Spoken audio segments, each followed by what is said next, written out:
नमस्कार, मैं हूं आपके साथ पूर्वी राय। आइए बढ़ते हैं आज की खास खबरों की ओर।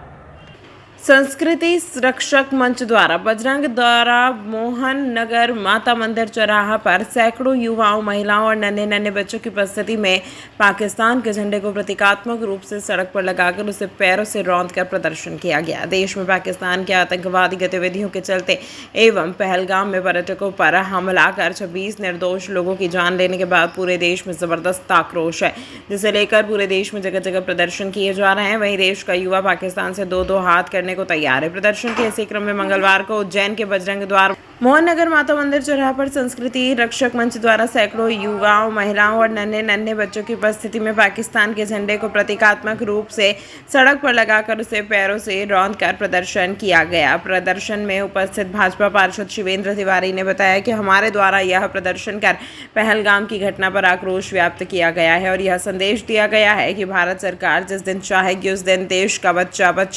पाकिस्तान को अपने पैरों तले रौंदने को तैयार है, जिसमें प्रमुख रूप से मयूर अग्रवाल, नीलेश खोयरे, मोहन चौहान, दीपक सैनी, हरिओम तिवारी, महेश साहू, मिलन चौधरी, विकास राठौड़, सुनील बारोड़, महेंद्र उपाध्याय, रविशंकर पवार, विशाल शर्मा, ऋषि प्रजापत, उमेश परचेरिया, विशाल अग्रवाल, राजेश रावल, श्रेयांश कुशवाहा, नितेश सैनी, राजू नरवलिया, विजय बैरागी, सागर शर्मा, रवि सांखला, अशोक ठाकुर, हरिओम शर्मा, महेंद्र गुरु, हंसराज सैनी, नुरुद्दीन अंसारी, सिराजुद्दीन कुरैशी बड़ी संख्या में आमजन उपस्थित रहे। जो पाकिस्तान की आतंक विरोधी गतिविधियों के चलते जो अपने देश पे हमला हुआ है और जो 26 निर्दोष पर्यटकों की हत्या की गई है, धर्म पूछ के की गई है, उसको लेकर सारा देश में बहुत भयंकर आक्रोश है। आज संस्कृति रक्षक मंच के बैनर तले ये मोहन नगर माता जी मंदिर चौराहे पर पाकिस्तान का जो झंडा है और जिस प्रकार पाकिस्तान को पाँव से रौंदने की आवश्यकता है, उसके प्रतीक स्वरूप और सड़क पर पाकिस्तान के प्रतीकात्मक झंडे लगाए गए हैं और सभी लोगों ने अपने जूतों से पाँव से उसको रौंदा है और ये संदेश दिया है कि जिस दिन भारत सरकार चाहेगी, जिस दिन भारत सरकार का आदेश होगा, इस देश का बच्चा पाकिस्तान के आतंकवाद को, पाकिस्तान को जड़ मूल से खत्म करने के लिए, नेस्तनाबूद करने के तत्पर रहेगा। उसकी ये वानगी है, ये शुरुआत है।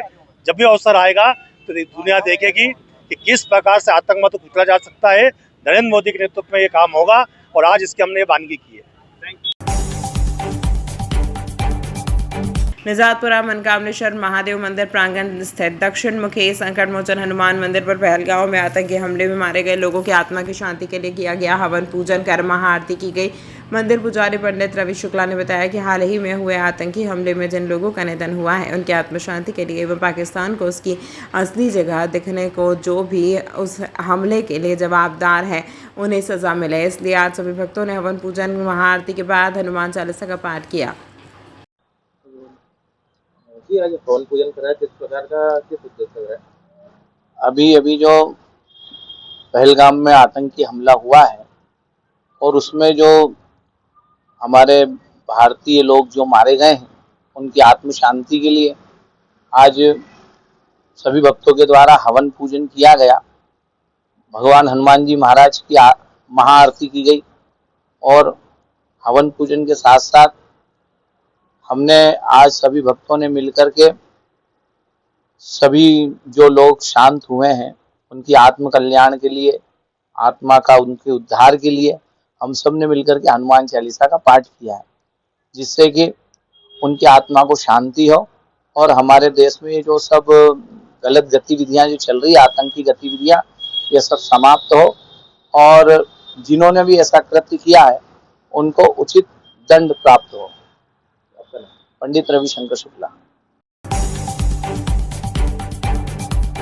उज्जैन जिले के घटिया तहसील के ग्राम गुराड़िया गुर्जर की एक बुजुर्ग महिला के साथ मारपीट कर घर में तोड़फोड़ और सोने चांदी के जेवरात चुराने के साथ जाति सूचक गालियां देकर अपमानित करने का मामला सामने आया है, जिसे लेकर बुजुर्ग महिला ने पुलिस प्रशासन से न्याय की गुहार लगाई है। दरअसल ग्राम गुराड़िया गुर्जर की कमलाबाई ने आज आजाक थाने पर उपस्थित होकर अपनी आपबीती सुनाई। पति के देहांत के बाद 10 बाय 10 के छोटे से मकान में रहने वाली कमलाबाई ने बताया कि 25 अप्रैल को रात लगभग 10 बजे बद्रीलाल, उसकी पत्नी और उसके बेटे विजय ने जाति सूचक गालियां देकर अपमानित कर मारपीट की और घर में घुसकर तोड़फोड़ की। इसके बाद वह लोग घर में रखा मुझे गरीब का मंगलसूत्र और टॉप्स भी ले गए। साथ ही बचाव करने आए मेरे बेटे के साथ भी धक्का मुक्की कर मारपीट की और घर से बाहर धकेल दिया। जिसकी शिकायत हमने पुलिस से की और उचित कार्यवाही की मांग की है। दादा क्या हुआ था आपके साथ? मेरी माँ का पहले तो मेरे दखल गुम किया साहब, और मेरी माँ का साथ में से मेरी माँ घर पे थी, तो मेरे को मेरा जमाई ने कहा आप जाओ, तुमको दही पड़ेगा, ये मार देगा तुम्हारे को। तो मैं निकल के आ गया साहब। तो मेरी माँ के बाद में 5 बजे रात दन के इसको कहीं गाड़ा को उगता किया और इसको मारपीट ने घर में से खींच के बाहर कर दी। ऊपर चद्दर पे चढ़ गया साहब, चद्दर फेंक दिया, दरवाजा तोड़ दिया और सामान सब, गैस की टंकी सब सामान है, पलंग पेटी है, कान का टापसा है साहब, मंगलसूत्र है। ये कौन लोग ऐसा क्यों कर रहे हैं? ये कलाल है साहब। ऐसा क्यों कर रहे हैं? ये मकान हमारा मेरा पिताजी बेच गया था, तो 10 बाई 10 का प्लाट रखा है। एक कापरी बनी है, चद्दर है ऊपर और कच्ची दीवार है। तो साहब और निकाले गए, मेरी कहीं तेरा की नहीं है नौकरी। आवेदन दिया फर के लिए आवेदन दिया साहब, हरिजन थाने में। मेरा नाम उमराव है। देश भर में अच्छी बारिश की कामना के साथ उज्जैन के महाकाल मंदिर में इन दिनों एक विशेष अनुष्ठान चल रहा है। महाराष्ट्र और कर्नाटक से आए 25 पुजारी मिलकर 6 दिवसीय सौमिक सुवृष्टि अनुष्ठान कर रहे हैं। यह अनुष्ठान 24 अप्रैल से शुरू हुआ है और आज इसका अंतिम दिन है। इस अनुष्ठान में न केवल धार्मिक महत्व है बल्कि वैज्ञानिक दृष्टिकोण से भी यह महत्वपूर्ण है। पहली बार मौसम विभाग के वैज्ञानिक और Indian Institute of Tropical Meteorology Bhopal के साथ छात्र इस अनुष्ठान पर रिसर्च कर रहे हैं। वैज्ञानिक यज्ञ से उठने वाली ज्वाला से निकलने वाले सूक्ष्म कणों का अध्ययन कर रहे हैं। उनके बड़े बड़े उपकरणों के माध्यम से यह पता लगाने की कोशिश की जा रही है कि इस तरह के अनुष्ठान से वायुमंडल में क्या बदलाव आते हैं। ये मशीनें हवा का दबाव, तापमान, नमी, वर्षा, हवा की गति, दिशा और रेडिएशन जैसे 7 महत्वपूर्ण मापदंडों पर लगातार डेटा रिकॉर्ड कर रही है। वैज्ञानिक यह पता लगाने का प्रयास कर रहे हैं कि अनुष्ठान शुरू होने से पहले और बाद में वायुमंडल में कौन कौन सी गैसें मौजूद थी और क्या कोई महत्वपूर्ण परिवर्तन आया है। वे nitrogen oxide, nitric oxide, carbon dioxide, carbon monoxide, ozone और सल्फर डाइऑक्साइड जैसी गैसों के स्तर की जाँच कर रहे हैं।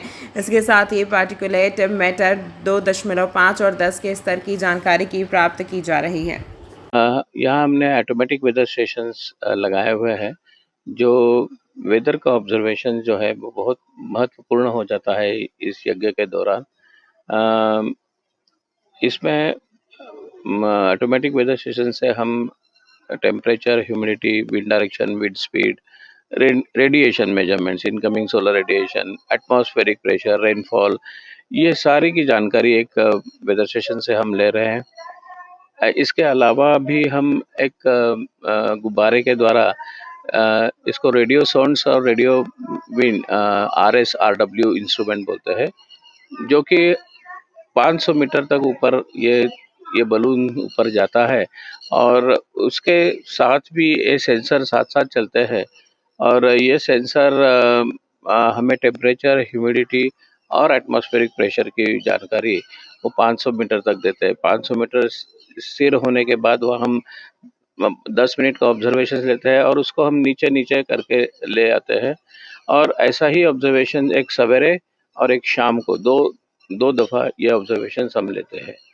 तो इस तरह से ये ग्राउंड का ऑब्जर्वेशन होता है और ये अपर एयर का भी ऑब्जर्वेशन इसमें हम लेने की कोशिश कर रहे हैं।